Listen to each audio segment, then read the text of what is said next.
Bonjour et bienvenue à ce webinaire consacré à la nouvelle version de Mavaplan. Elle succède à la première version qui existe depuis 6 ans et qui a connu un vrai succès. Je m'appelle Stéphane Gilles, je suis ingénieur au département ingénierie des équipements de travail du centre de Lorraine de l'INRS et je fais partie de l'équipe projet Mavaplan. Le déroulement de ce webinaire se fera en plusieurs parties. Dans un premier temps, nous verrons ce qu'est Mavaplan et comment ça marche. Dans un second temps, nous nous intéresserons aux principales nouveautés du socle logiciel sur lequel repose Mavaplan, puis à celles des modules personnalisés Mavaplan. Enfin, nous terminerons sur les réponses aux questions que vous aurez posées, avant de clôturer ce webinaire sur quelques documentations permettant d'approfondir la démarche de conception des locaux de travail. Vous pouvez poser vos questions à tout moment, en les saisissant dans le cadre de la fenêtre de droite de votre écran. L'équipe projet Mavaplan y répondra en direct ou en fin de session. Mavaplan, qu'est-ce que c'est? C'est une application logicielle qui permet d'imaginer un projet de conception ou d'aménagement d'un local de travail. Il aide à définir le meilleur scénario d'implantation pour travailler dans de bonnes conditions, mais aussi pour optimiser l'organisation du travail. Pour cela, il permet de réaliser une construction interactive d'une maquette virtuelle en 3 dimensions pour imaginer son projet tout en étant guidé dans sa conception. Il offre la possibilité de combiner les exigences de production et de prévention. Il permet de faciliter le travail de groupe, en particulier grâce aux outils de partage de projets et à l'édition d'un rapport où tout le projet est traduit. Enfin, il permet de travailler par itération en revenant sur des choix antérieurs tout en gardant les objectifs définis. Mavaplan est un outil de partage pour échanger entre le chef d'entreprise, les salariés, les préventeurs, la maîtrise d'œuvre et plus généralement tous les acteurs du projet. Il vise 3 publics. Les chefs d'entreprise ou responsables de projet qui envisagent de concevoir ou modifier un local de travail. On s'adresse plus particulièrement aux TPE et aux PME. 2. Les personnes qui accompagnent les projets de conception ou d'aménagement de locaux, par exemple les ergonomes, les consultants, les chargés de prévention, les IPRP, etc. Enfin, les formateurs qui interviennent en CFA, en BTS ou encore en université et qui emploient Mavaplan dans leurs cours et dans le projet des étudiants. En particulier, la nouvelle version de Mavaplan apporte des nouveautés utiles pour les 2 derniers publics cibles. Tout d'abord, alors que dans la version précédente, il y avait une application par métier, nécessitant de télécharger chaque application et de disposer d'un compte pour chacune d'elles, la nouvelle version offre un accès unique à tous les métiers. Ensuite, le partage de projets est facilité. Enfin, lorsqu'on ne trouve pas l'équipement adéquat de la bibliothèque d'objets, on peut réaliser plus facilement un objet générique pour le représenter. Mavaplan est une application déclinée par métier. Chaque métier a été développé avec des partenaires professionnels du métier. La première version de Mavaplan est sortie en 2015 avec 2 métiers. D'une part, l'entretien, la réparation automobile et la carrosserie industrielle, et d'autre part, la boulangerie, pâtisserie, glacerie. Ils ont ensuite été suivis par la restauration qui a été complétée par l'hôtellerie et les cafés en 2017. L'application logistique est sortie en 2018. Avec ces 4 métiers, Mavaplan compte aujourd'hui plus de 7000 comptes. Mensuellement, il y a 200 nouveaux comptes et 250 projets actifs. En 2021, la nouvelle application a été mise en ligne. Des réflexions sont en cours sur le développement de nouveaux métiers, par exemple le travail de bureau et le mareyage. Comment marche Mavaplan? Mavaplan repose sur un socle logiciel qui est Space Designer 3D, qui est un logiciel spécialisé dans la création et l'aménagement de locaux. Ce socle logiciel comprend toutes les fonctions de base permettant de tracer des murs et des cloisons, d'implanter des portes et des fenêtres, de créer des pièces, des mezzanines, des étages et des sous-sols, etc. Il permet de réaliser tout type de bâtiment sans limitation de construction. Des modules personnalisés y ont été greffés pour permettre d'organiser les flux et les activités, d'organiser les espaces, de documenter le projet et enfin de faciliter une démarche participative. L'objectif étant finalement d'aider à définir le meilleur scénario d'implantation. Dans la suite, nous ne détaillerons pas les fonctionnalités du socle, nous nous attarderons sur les modules personnalisés. Comme la version précédente de Mavaplan, la nouvelle version est un outil totalement web et interactif qui offre un accès libre et sécurisé. On peut accéder à Mavaplan à partir d'un ordinateur, d'une tablette, voire même d'un téléphone portable. Il est compatible avec les environnements Windows ou Mac. Il s'ouvre avec tous les navigateurs et il offre un fonctionnement plus rapide. Les projets ne sont pas stockés sur l'ordinateur de l'utilisateur, mais sur un serveur, ce qui permet d'y accéder sur n'importe quel ordinateur et à n'importe quel endroit. Il suffit simplement de créer un compte et de se connecter à l'adresse mavaplan.inrs.fr. Mavaplan est composé de 3 parties, toutes accessibles à une adresse unique. Ces 3 parties sont des pages d'information propres à chaque métier, reprenant les bonnes pratiques de la profession, mais aussi des informations générales de prévention et d'autres propres au métier. Une page de gestion de projet qui regroupant l'ensemble des projets réalisés par l'utilisateur. Enfin, l'outil de maquettage qui permet de créer des bâtiments, d'y implanter des équipements, d'y définir et d'organiser des espaces de travail, d'organiser les processus, de définir des voies de circulation. Quelles sont les nouveautés du socle logiciel par rapport à l'application précédente? La page gestion de projet permet de visualiser l'ensemble des projets avec une vignette issue d'une capture d'écran du projet. Dans chaque projet, on peut ajouter des documents, comme par exemple des fiches techniques, des devis. Les projets peuvent également être classés dans des dossiers. On peut également faire une recherche par nom. Enfin, on peut réaliser un tri des projets par date de modification, date de création ou par nom. L'outil de maquettage comprend également des nouveautés facilitant la création d'un local.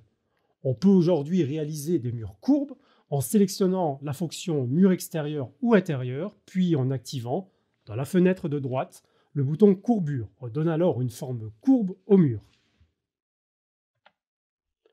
Il comprend également une règle de mesure permettant de mesurer des lignes brisées.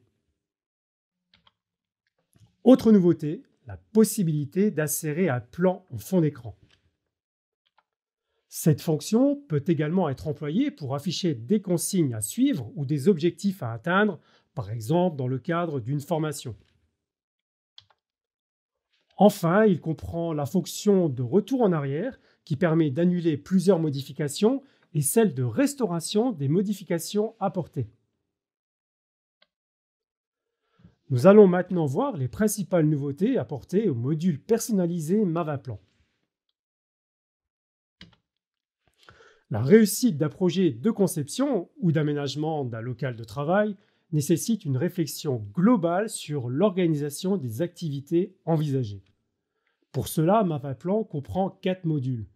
Tout d'abord, 2 modules complémentaires, les zones d'activité et les processus, pour l'organisation des activités et des flux. Les zones d'activité permettent de réfléchir à l'organisation générale des espaces nécessaires aux activités. Les processus permettent de décrire les activités de l'entreprise et la façon dont elles fonctionnent, c'est-à-dire l'enchaînement logique des activités. Ensuite, 2 autres modules pour l'organisation des espaces. L'un concernant l'implantation des équipements dans les locaux, l'autre concernant la définition des voies de circulation. Je vous propose maintenant de visiter une entreprise virtuelle pour faire une démonstration du logiciel Mavaplan. Nous allons retirer le toit de ce bâtiment pour visualiser l'intérieur de l'entreprise.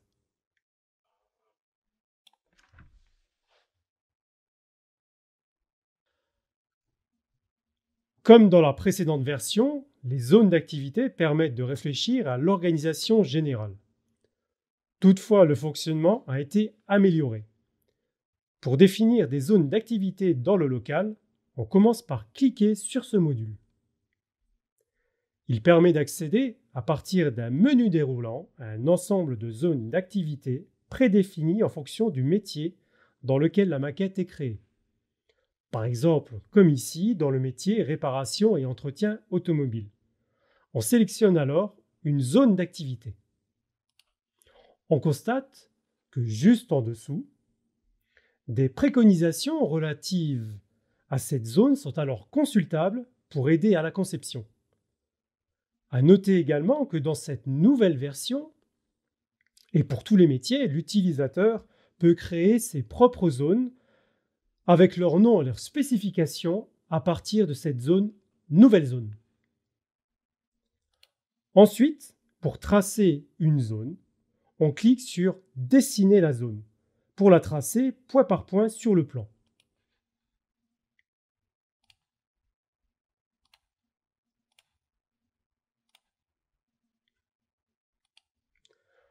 Une fois la zone créée, on peut modifier son tracé en la sélectionnant et en déplaçant les poids du contour.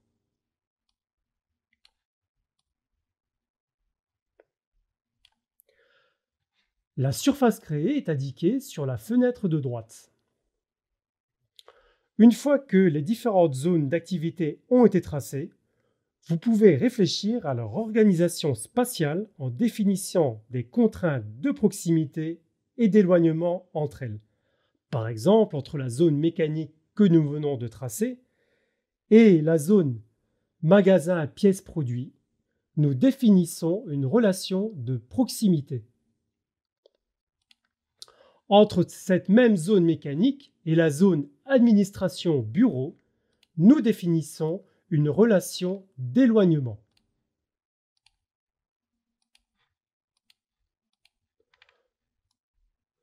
Nous constatons que la zone avec laquelle nous avons défini une relation de proximité est surlignée en vert, alors que la zone où nous avons défini une relation d'éloignement est quant à elle surlignée en rouge. Ces relations peuvent également être affectées entre des zones présentes sur des étages différents. Pour faciliter l'organisation de l'espace, il est possible d'attacher sur la zone les équipements qui y sont présents. Pour cela, il suffit d'activer le bouton « Attacher les objets ». Tous les objets inscrits dans cette zone se déplacent alors avec elle.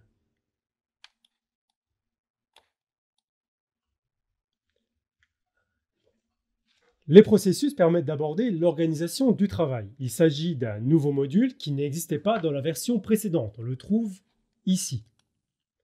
Les processus visent à optimiser les flux et à éviter les croisements. Par exemple, pour respecter le principe de marche en avant dans le secteur agroalimentaire. Dans cette maquette d'un garage automobile, nous avons mis deux processus. L'un concerne la visite des clients. Le second concerne la réparation d'un véhicule. L'étape de départ commence à l'arrivée du véhicule. Elle est ensuite suivie par différentes étapes intermédiaires, puis s'achève à la sortie du véhicule qui constitue l'étape finale. Chaque étape est reliée par des flèches qui constituent des flux. Ainsi, la première étape est de lister les différents processus de votre entreprise. Vous créez ensuite un processus en saisissant son nom dans cette case. Par exemple, un processus de récupération des huiles usées. Le processus créé s'inscrit dans la liste ci-dessous. Pour tracer un processus, on commence par créer les différentes étapes en cliquant sur le bouton « Ajouter une étape ». On crée alors les différentes étapes de notre processus. En cliquant sur une des étapes, on peut par exemple la nommer.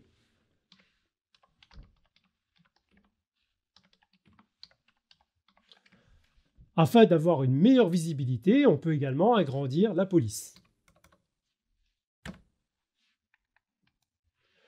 Une fois les différentes étapes tracées, on les relie par des flèches qui constituent les flux. Pour cela, on clique sur le bouton « Relier les étapes ».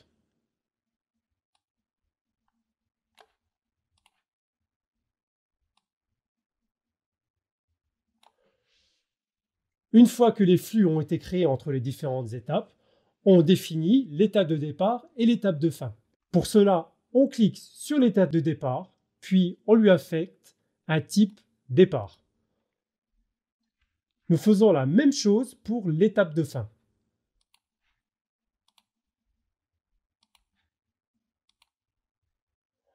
On peut également donner une forme courbe au flux. Pour cela, on clique sur le flux, puis on active le bouton courbure.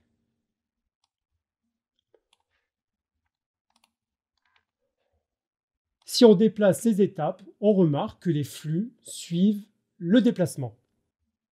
Pour plus de lisibilité, vous pouvez également masquer l'ensemble des processus. Par exemple, nous allons masquer les différents processus de la maquette en désactivant le bouton « Afficher les processus ». Vous pouvez également masquer individuellement les processus. Par exemple, sur le processus fabrication ou encore sur le processus visite. Une fois que l'organisation a été réfléchie, on peut insérer des équipements dans les locaux. Le module équipement que l'on trouve ici a été totalement revu par rapport à la version précédente. Chaque métier dispose de sa propre bibliothèque d'équipements. Tous les équipements sont classés par famille. On peut également rechercher un équipement grâce à la barre de recherche. Par exemple, on va rechercher un compresseur d'air. On le sélectionne, puis on le place sur la maquette. On remarque que dans ce rectangle, un message apparaît. Il a pour objectif d'alerter et de conseiller l'utilisateur, comme par exemple ici concernant la prévention des nuisances sonores. Sur la fenêtre de droite, on peut modifier les dimensions de l'équipement.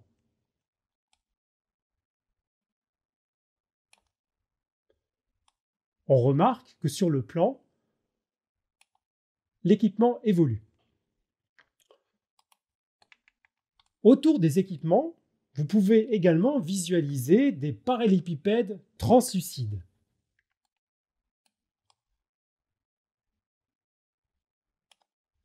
Ils correspondent à des volumes de sécurité qui permettent de définir soit des espaces d'accès autour des équipements pour que les opérateurs puissent travailler dans de bonnes conditions ou pour réaliser des actions de maintenance, comme par exemple sur cette cisaille. Ils peuvent également signaler des espaces de danger autour des équipements, comme par exemple sur ces deux robots. Pour créer un nouveau volume, vous cliquez sur le bouton « Volume de sécurité ». Vous cliquez sur « Ajouter un volume ». Ensuite, vous définissez le type du volume. Vous lui attribuez un nom, par exemple ici « Maintenance ». Vous définissez ses dimensions, par exemple une largeur de 90, une longueur de 200. Vous définissez ensuite sa position en cliquant sur le menu déroulant d'alignement. Par exemple, nous le plaçons à gauche. Enfin, si vous le souhaitez, vous pouvez également définir si les dimensions du volume de sécurité évoluent avec celles de l'objet. Enfin, vous validez. On voit que sur cet équipement, le volume de sécurité s'est ajouté. Si nous faisons évoluer les dimensions de l'objet, on remarque que les dimensions du volume de sécurité suivent l'évolution de celle de l'objet. Vous pouvez également placer des volumes cylindriques ou hémisphériques centrés sur l'objet pour créer des zones de danger, comme par exemple sur ces deux robots. Si aucun équipement ne correspond à vos besoins, vous pouvez employer un objet sous forme primitive pour le représenter. On trouve ces formes primitives ici. On choisit par exemple un cube. On le sélectionne, puis on vient le placer sur la maquette. Ensuite, on peut lui attribuer un nom, par exemple un compacteur.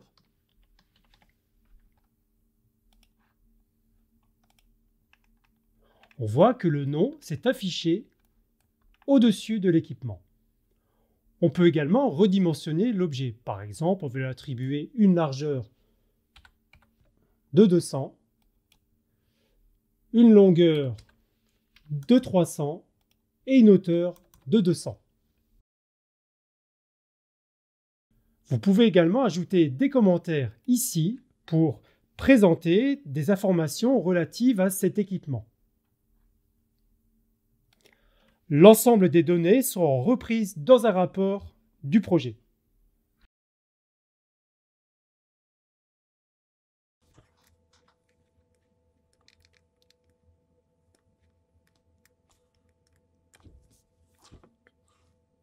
À tout moment, on peut vérifier si des équipements ou des volumes de sécurité se chevauchent. Dans cette nouvelle version, la vérification des chevauchements est traitée à la demande grâce au bouton Test collision. Si une collision est détectée, le logiciel vous informe. Les contours des équipements concernés sont surlignés en rouge, comme par exemple sur ces deux machines. Pour stopper le surlignage, il faut appuyer sur le bouton Arrêt collision.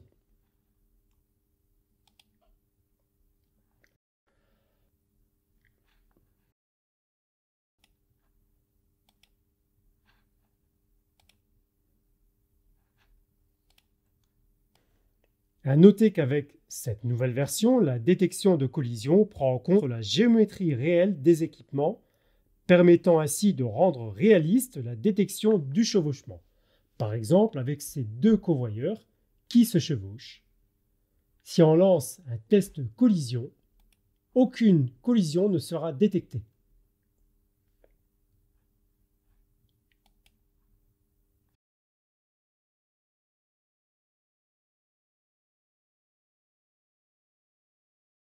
Comme dans la version précédente, on peut représenter différents types de voies de circulation. Cela permet de bien réfléchir à l'organisation des voies afin notamment d'éviter les croisements entre elles et avec les flux. On commence par se positionner sur le module voie de circulation. On choisit ensuite dans le menu déroulant le type de voie que l'on veut créer. Par exemple ici, une voie véhicule léger double sens. Des préconisations apparaissent juste en dessous. Ensuite, on clique sur Tracer la voie pour la construire point par point.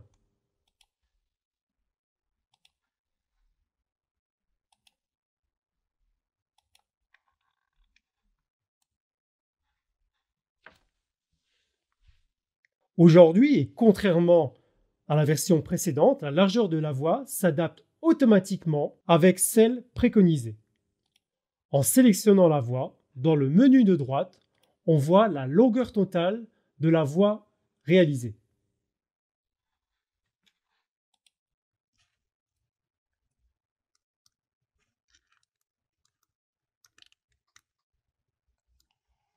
Vous pouvez également utiliser les voies de circulation pour créer des voies aériennes comme par exemple des convoyeurs ou des gaines, comme par exemple ici.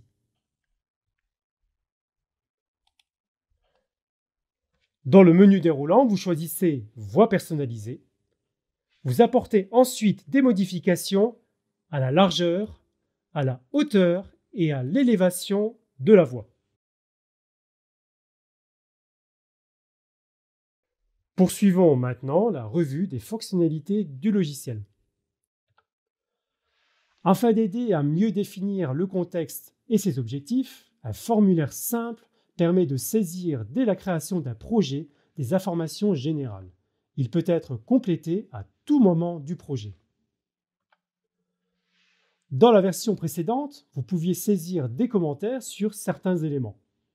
Aujourd'hui, cette possibilité a été généralisée. Vous pouvez créer des commentaires sur les murs, les pièces, les trémies, les zones et les relations entre elles, les étapes et les flux, les équipements et les silhouettes, les volumes de sécurité, les voies de circulation.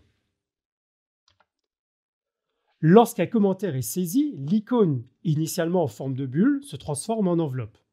L'ensemble des commentaires saisis est repris dans un rapport.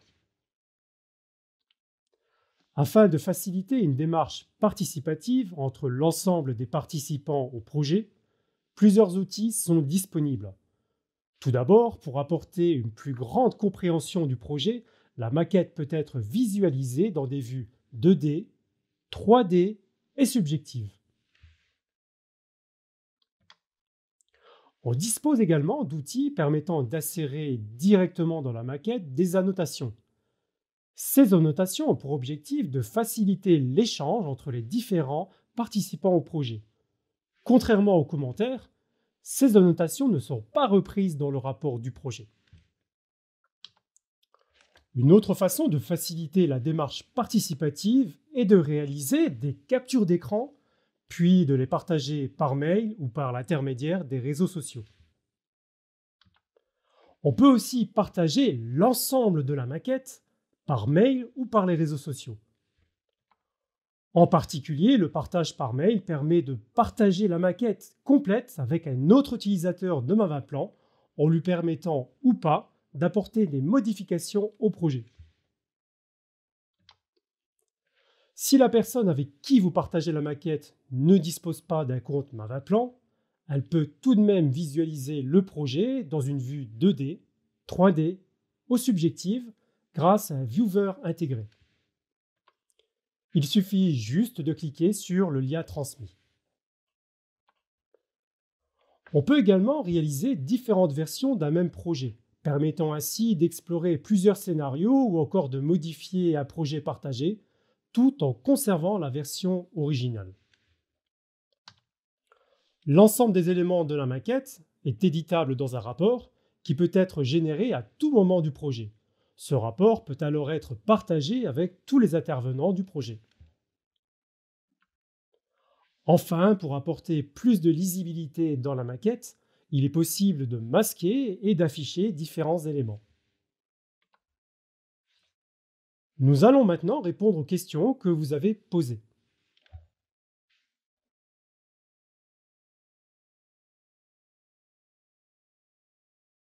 Alors voici les questions que vous avez pu déjà poser au préalable lors de votre inscription. Tout d'abord, comment Mavaplan peut aider à élaborer le document unique? Alors, Mavaplan n'a pas comme objectif d'élaborer le document unique relatif à des situations existantes. Comme vous venez de le voir, il s'agit d'un logiciel de conception et d'aménagement de locaux qui exploite des vues 2D et 3D. Par contre, il existe le logiciel OIRA qui permet de faire l'évaluation interactive des risques professionnels. Il est adapté aux activités de l'entreprise et comme Mavaplan, il est décliné par métier. Il couvre notamment les métiers de l'hôtellerie, café, restauration, de la boulangerie, pâtisserie, glacerie, du transport, de l'aide à domicile, de la coiffure, etc. Enfin, il permet d'éditer un rapport d'évaluation des risques et un plan d'action de prévention. Il est accessible depuis le site de l'INRS à l'adresse suivante.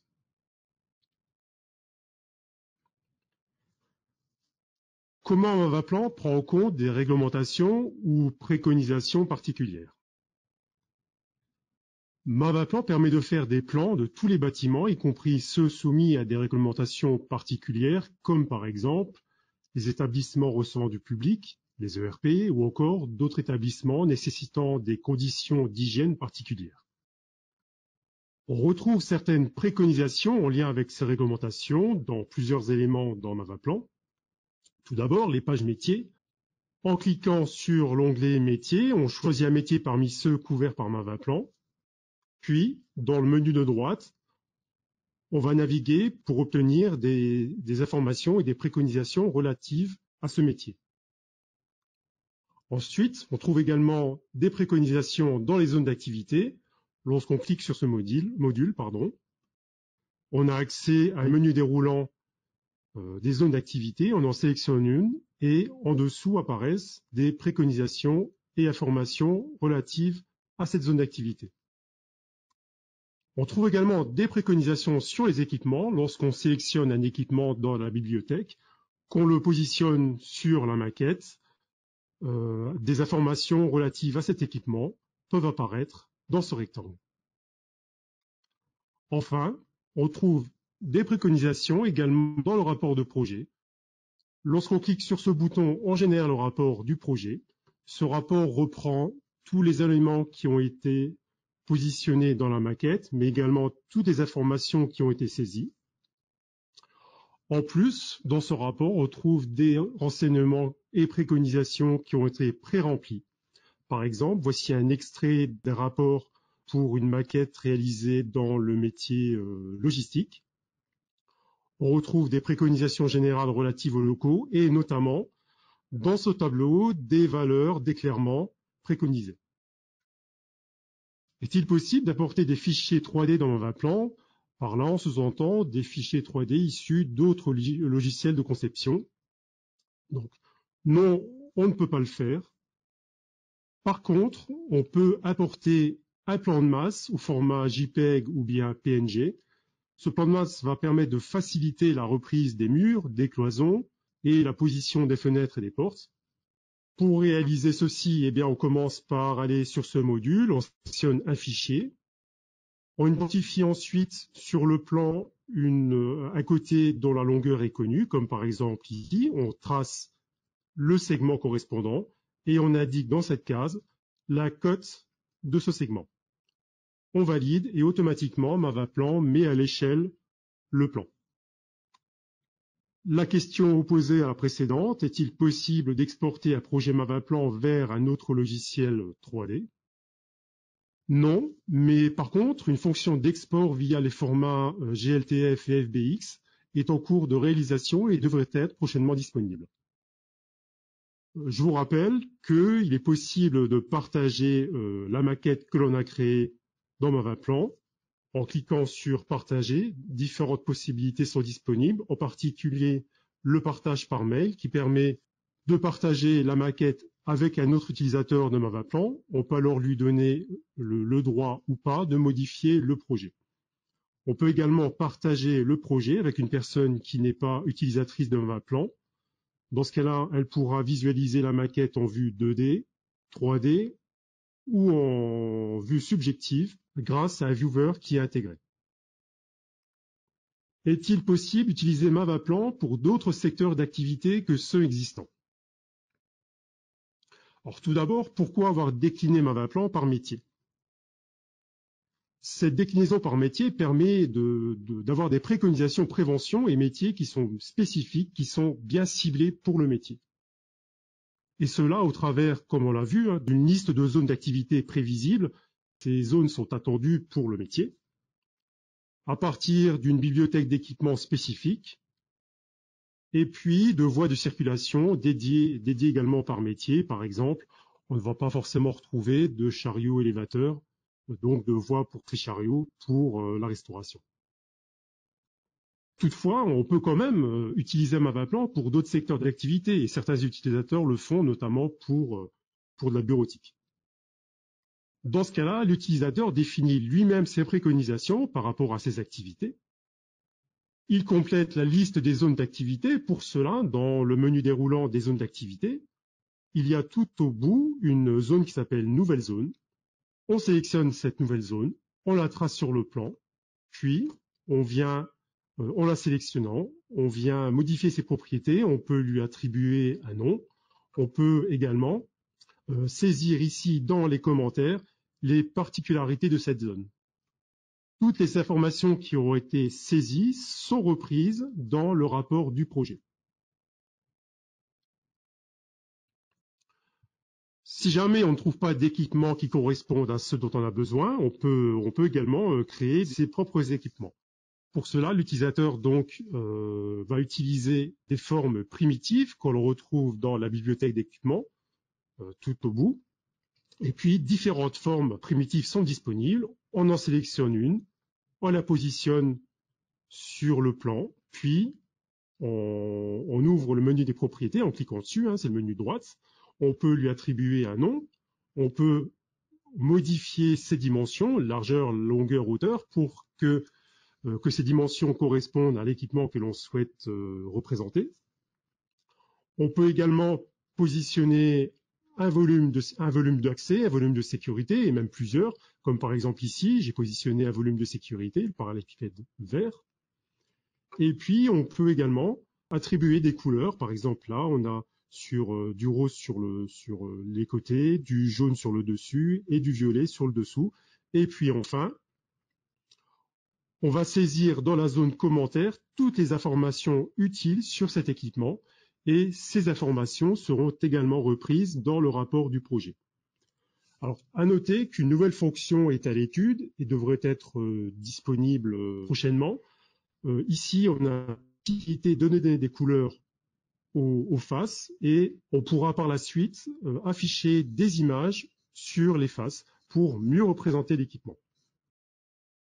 Comment réalise-t-on une mezzanine? Et là, je vous propose de basculer sur l'application.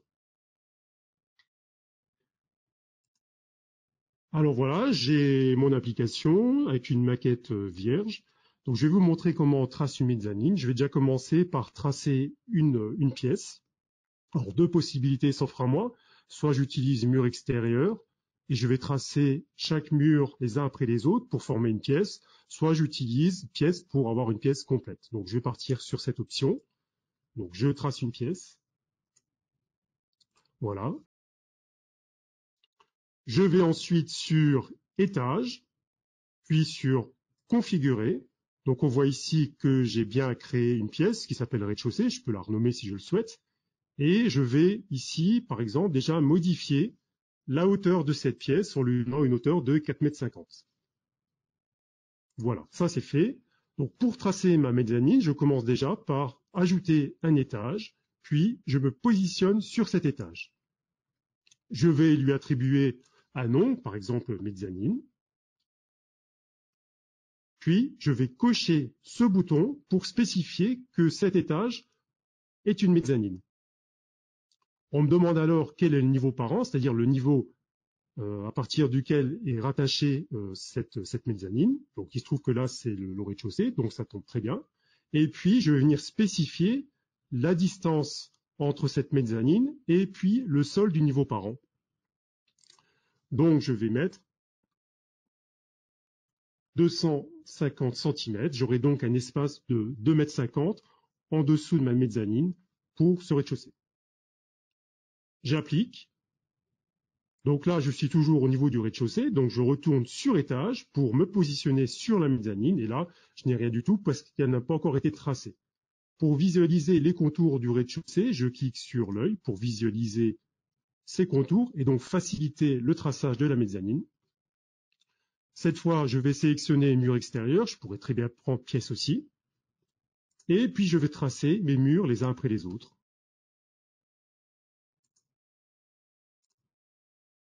Voilà, j'ai tracé ma mezzanine. Je vais visualiser en 3 dimensions. Là que vous voyez, mon rez-de-chaussée, ma mezzanine. Je sélectionne ma pièce. Je peux modifier le matériau de la mezzanine. Ici, par exemple, je vais mettre voilà, une partie métallique. Et vous voyez donc la mezzanine avec le sol métallique et puis ici avec le parquet. Vous voyez également qu'il y a un mur. On peut décider de réduire la hauteur de ce mur. Je sélectionne ce mur avec ma souris. Puis, je vais décocher ajustement hauteur-niveau pour réduire en dynamique ou en spécifiant une valeur, la hauteur du mur. Je peux l'amener jusqu'à une hauteur nulle pour aller positionner des garde-corps métalliques, par exemple.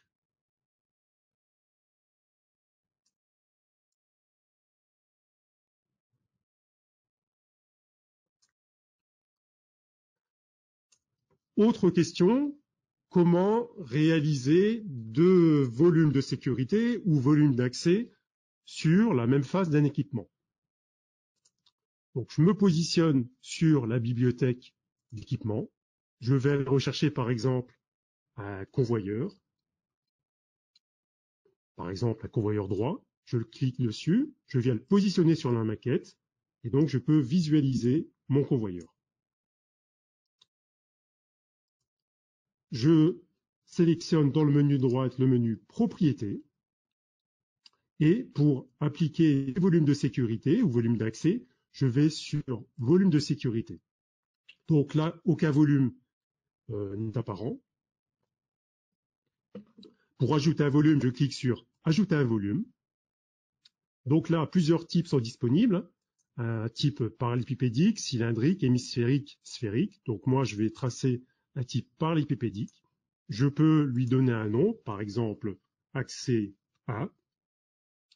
Je peux conserver actifs les collisions ou bien les rendre inactifs entre le volume de sécurité des objets ou d'autres objets ou encore entre ce volume et d'autres volumes.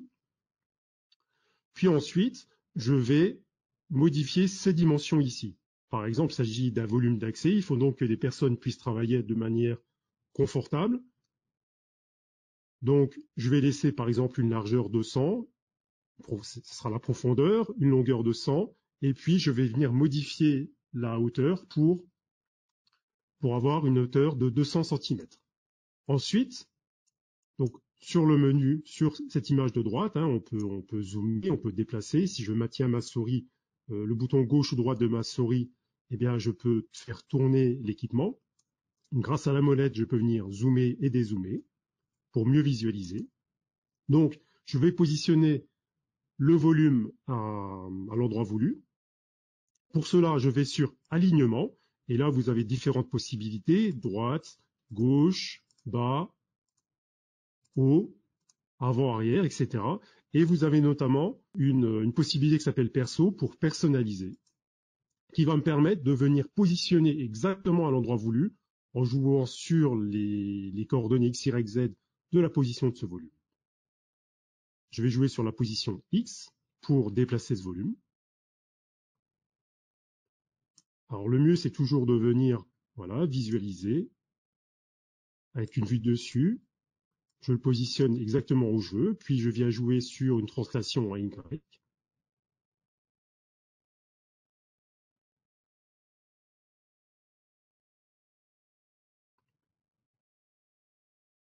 Jusqu'à ce que j'ai atteint la position voulue. Donc, mon premier volume de sécurité, volume d'accès a été créé. Je vais en créer un second sur la même face. Donc, je refais ajouter un volume. Je conserve le parallélépipédique. Je vais le nommer par exemple accès 2. Je peux également modifier la couleur de cet accès. Par exemple, je vais le mettre en bleu. Je peux, comme avant, garder les conditions actives ou pas.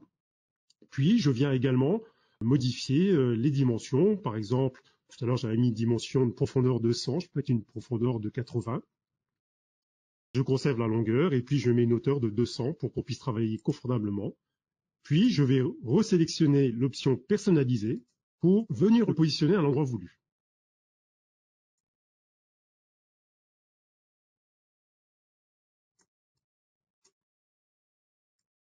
Et puis, je vais le translater de l'autre côté, donc en négatif.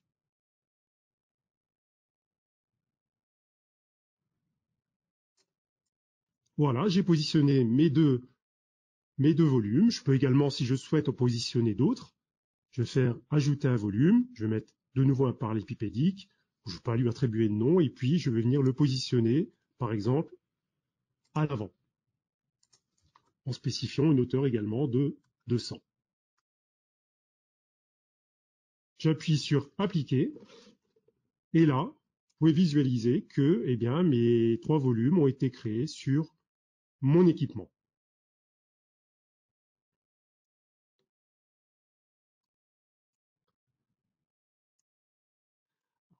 Une autre question qui vient d'arriver, c'est comment éditer le rapport, comment générer le rapport.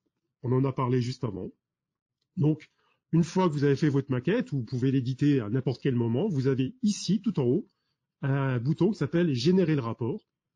Ce rapport, comme nous l'avons dit, il permet de reprendre tous les éléments qui ont été positionnés sur la maquette, toutes les informations que vous avez saisies, notamment dans les commentaires, et puis également des informations qui ont été pré-remplies, qui correspondent au métier dans lequel la maquette a été réalisée, et qui peuvent constituer des préconisations et des informations utiles lors de la conception. Ce rapport est destiné à toutes les personnes qui vont contribuer à ce projet, et notamment tout ce qui est maîtrise d'œuvre.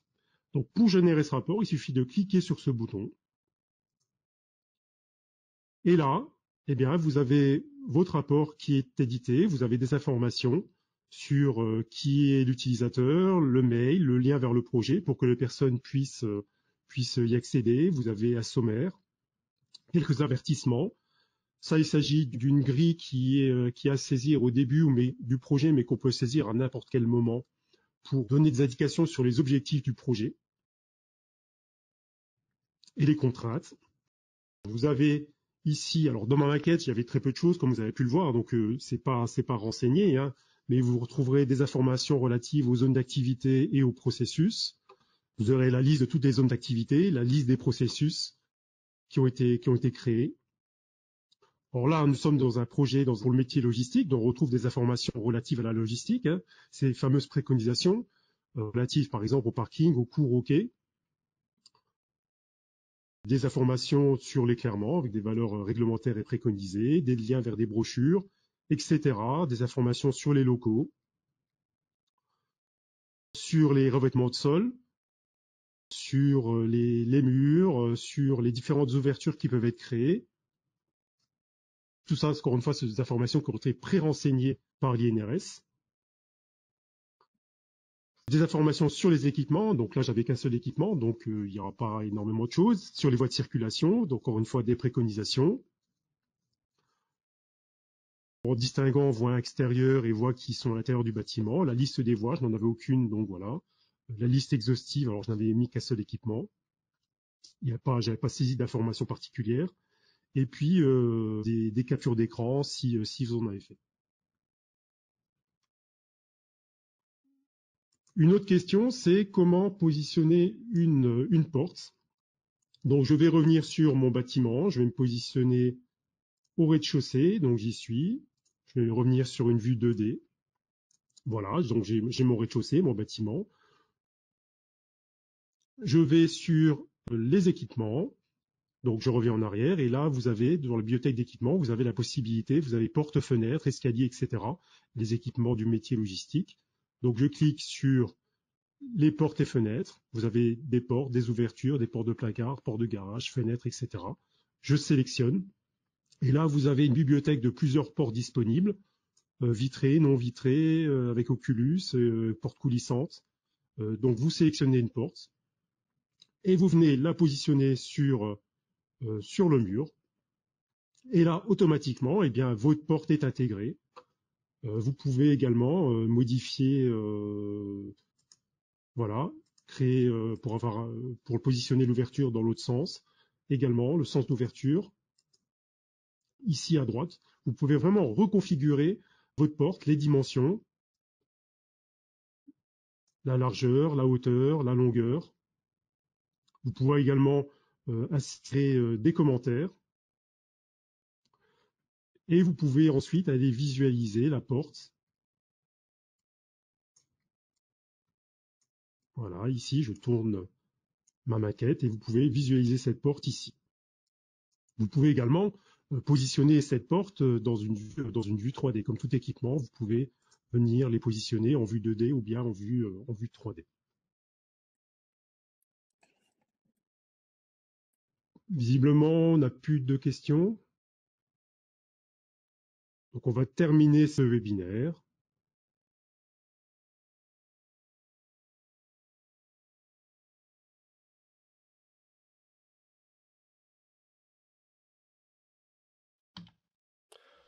Pour aller plus loin dans la démarche de conception des locaux, voici quelques documents utiles.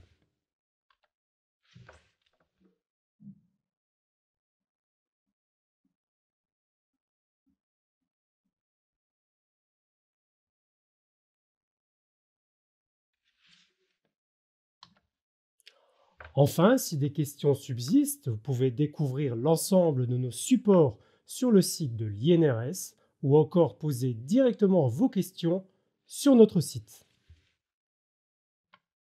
Nous vous remercions d'avoir suivi ce webinaire sur Mavaplan. Vous pourrez retrouver l'enregistrement de ce webinaire sur le site de l'INRS. Nous vous souhaitons une très bonne journée.